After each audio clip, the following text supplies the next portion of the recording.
Welcome to McPlum, simple solutions served daily.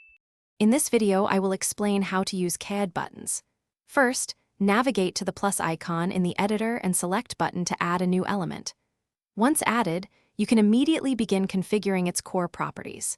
You'll want to set a clear label for your button, perhaps something like Learn More or Contact Us.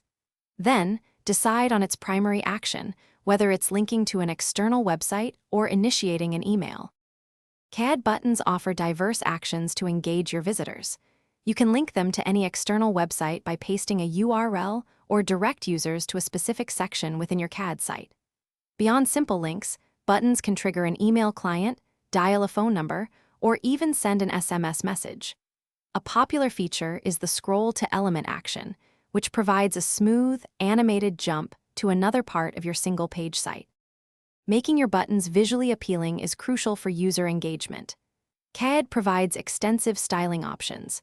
You can customize the background and text colors, choose from hundreds of fonts, and modify border styles. Experiment with different shapes, like rounded or square, and adjust the size to fit your design.